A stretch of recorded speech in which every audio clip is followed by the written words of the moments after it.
Class, I bet you didn't expect to see me today. I told you that I wasn't going to be here, but guess what?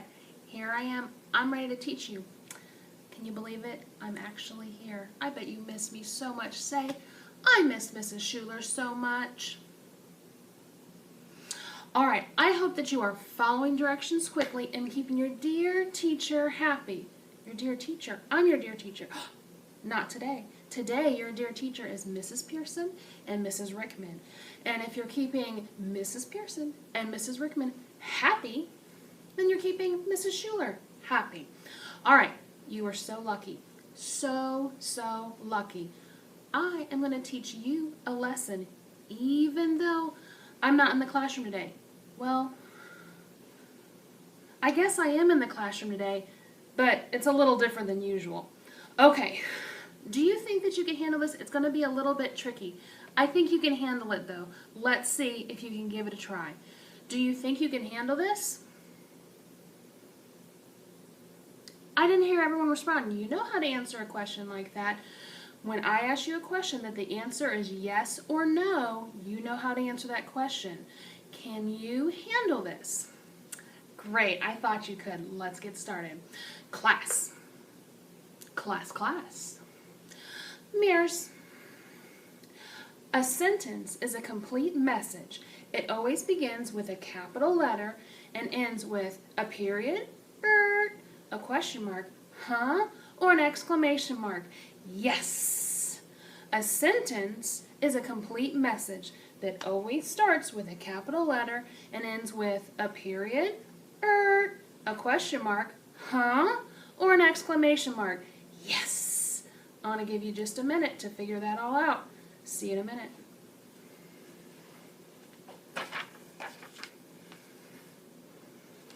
Did you figure it out? Because I'm back already. All right. Well, hold on. I need a student leader. Oh my goodness. Tell Miss Schuler. It's cool. I need a student leader to tell us what a sentence is. Remember? A sentence is a complete message that always starts with a capital letter and ends with a period, a question mark, or an exclamation mark. Yes! Who's my student leader? You know, I can't decide. Mrs. Pearson, will you decide for me? Now make sure you pick someone who's sitting quietly, who's waiting patiently, and who's going to use a nice loud voice to teach the class. Now, when you pick them, hold on. I'll wait while you pick them.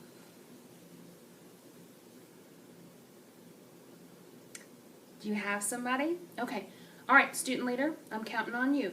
You know what to do.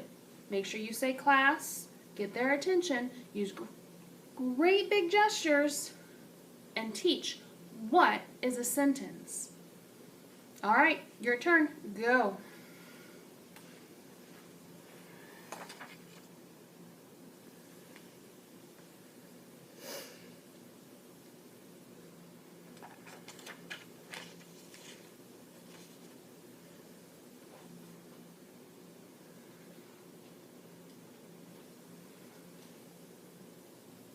Are you still going?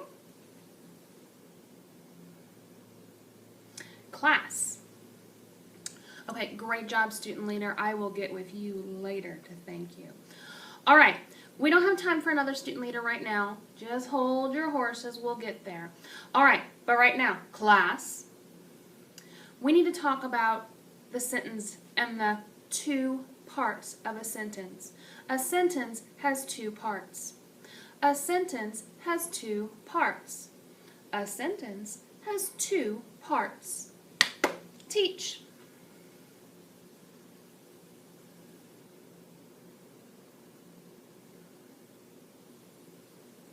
Class.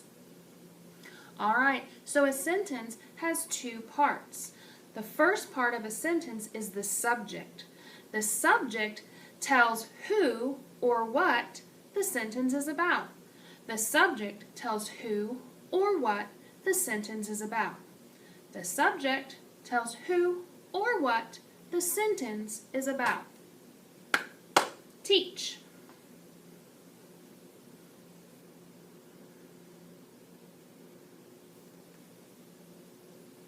I'm watching for big gestures.